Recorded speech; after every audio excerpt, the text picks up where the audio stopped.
मुमुक्षु मयंक लोढ़ा चले वैराग्य पथ पर। नमस्कार, मैं हूं निखत परवीन खान और आप देख रहे हैं इंडिया परफेक्ट न्यूज़। मुमुक्षु मयंक लोढ़ा की दीक्षा के पूर्व संयम सौंदर्य उत्सव पंझानी का महोत्सव भक्ति गीत धर्ममय वातावरण में हर्षोल्लास के साथ राजनांद गांव के जैन बगीचा में मनाया जा रहा है। तो भगवंत इंद्र महिता सिद्धाष्ट सिद्धीश्वरा आचार्या जिन शासनोन्नति करा पूज्या उपाध्यायका।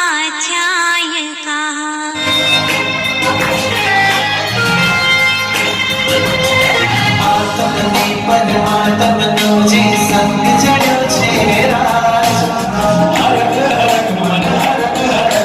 चुनी रहो छेरा बसे मारी तकदीर छे तोर घर बसे मारी तकदीर छे कि बशुभ परिणाम हो जागे आ मुलाकात परमात्मा बन जासे मारो आत्मा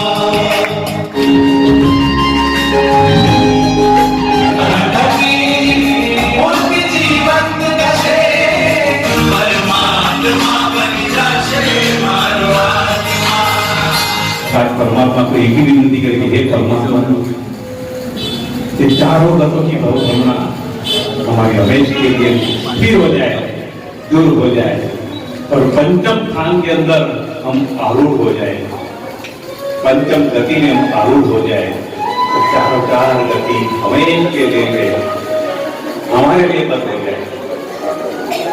एक भाव आपका केवल दर्शन पूरे विश्व को मिले, आपकी आंखों के अंदर आप हमें देख सकते हो, लेकिन परमात्मा हमारी ये चर्म चक्षु से हम आपको देख नहीं पाते। सिर्फ एक जिन प्रतिमा जी ही दिखती हमें, साक्षात भगवान का दर्शन आज तक हमें नहीं हुआ है। बस ये दर्शन हमें करना है और इनके लिए ही ये सब अनुष्ठान, इनके लिए सब आराधना, इनके लिए सब भक्ति करते हैं कि परमात्मा का दिव्य स्वरूप, चैतन्य स्वरूप हमें मिले।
सारे राग विराग हुए अब मोह सारे त्याग हुए अब मूड सारे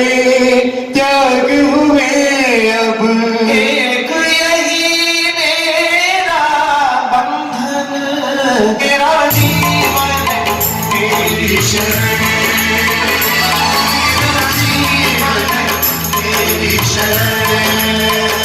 भोलेनाथ भोलेनाथ भोलेनाथ, भोलेनाथ भोलेनाथ भोलेनाथ, पारसनाथ पारसनाथ पारसनाथ, भोलेनाथ भोलेनाथ भोलेनाथ। करते हैं हम तुमको अर्जी, पार लगाना तुम्हारी मर्जी, पार लगाना तुम्हारी मर्जी। अंतर से ये प्रार्थना चाहो, अंतर से ये प्रार्थना चाहो, हो तुमसे मेरा जीवन तेरी शरण, मेरा जीवन तेरी शरण।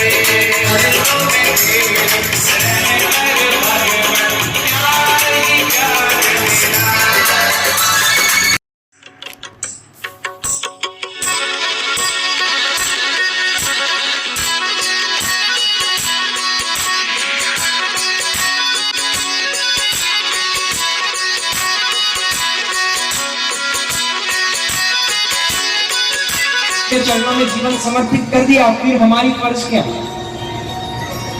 सवाल अंतिम, और ये जिन शासन की विरासत का सवाल। दीक्षा ले लेने के बाद हमारी फर्ज क्या रहती है? चतुर्विध संघ, साधु, साध्वी जी, श्रावक और श्राविका, ये चारों लोग मिलते हैं ना, तभी चतुर्विध संघ होता है।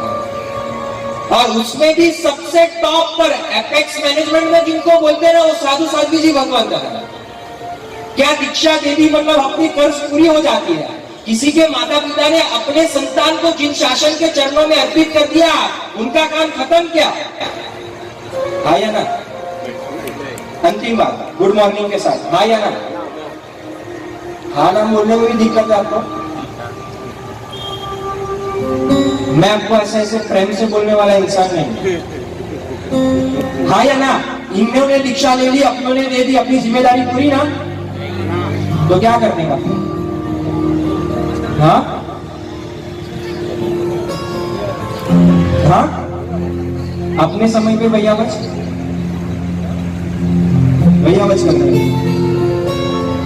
क्या करने का?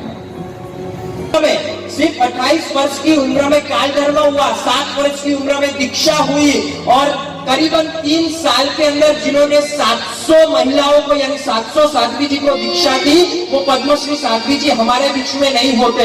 आज जिस दादा को हम दौड़ते दौड़ते जाते हैं ना, आदिनाथ आदिनाथ आदिनाथ करके हम दौड़ के जाते हैं ना, वो मूर्ति यदि किसी से मिली है ना, तो 2 मुनि भगवंतों ने 6-6 महीने तक उपवास किए ना, तभी ये प्रतिमा हमें मिली है। यदि आगे जाकर बोलूं कि आज गिरनार तीर्थ में हमें आज नेमिनाथ दादा को मिलने की इच्छा होती है, तो आज उधर रहे हुए साधु अपनी भीष्म तपस्या कर रहे हैं, इसलिए आज ये विरासत हमारे तक पहुंची है। आज राजनांदगांव में इतने प्राचीन चिंतामणि दादा हमें मिल रहे हैं, तो कोई आचार्य साधना करते करते हुए, विहार करते करते इस भूमि पे पधारे, अपने पुण्य को एक उत्कृष्ट कक्षा पे ले गए और दादा की अंजन सला का प्रतिष्ठा की ना, इसलिए आज दादा हमें देखने मिलते हैं। ये साधु की विरासत के कारण बनते हैं। सिर्फ इतना ही नहीं, घर के अंदर शौक से भी पढ़ा हुआ एक धार्मिक पुस्तक और किसी ने ऐसे ही पढ़ लिया और जीवन परिवर्तन हुआ। जीवन परिवर्तन होने के बाद महात्मा के वो संपर्क में आए और जीवन और परिवर्तन हुआ। जो अपने जीवन के अंदर चेन स्मोकर थे, जिन्होंने अपने जीवन के अंदर तमाम प्रकार के व्यसन कर चुके थे, ये महात्मा के संपर्क में आने के बाद जिन्होंने आज तक मैं न भूलूं तो 1200 साधर्मिकों को लखपति बनाया, वैसे कल्पेश भाई बीसा वो साधु भगवंत की देन से। अरे भूल क्यों जाते कि बांग्लादेश का जब विभाजन हुआ तब वर्ल्ड संस्कार केंद्र करीबून के कुमारपाल भाई विसा दौड़ कर गए और इसके पीछे भी एक किसी की प्रेरणा थी, तो वो महात्मा की प्रेरणा थी। आप जाओ जहां पर युद्ध हुआ है वहां सादा पहुंचाओ, और जब बांग्लादेश ने बोला कि आपको हम हमारा सर्वोत्कृष्ट अवार्ड देने के लिए तैयार है, यानी कि भारत रत्न जैसा अवार्ड देने के लिए तैयार है, तब एक श्रावक के शब्द ये सब संभव हुआ है तो साधु भगवंत की कृपा से हुआ है। इसलिए आज इस विरासत को नतमस्तक वंदन करना है।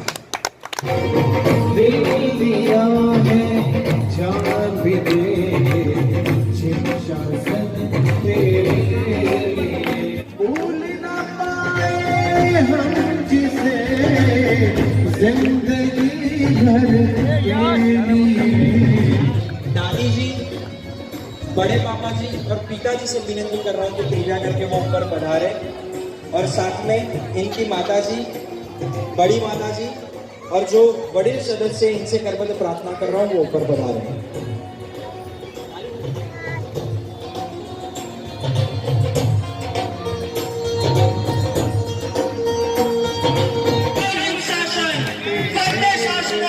शासन रग रग में मेरा प्राण बने, यही प्रतिज्ञा के साथ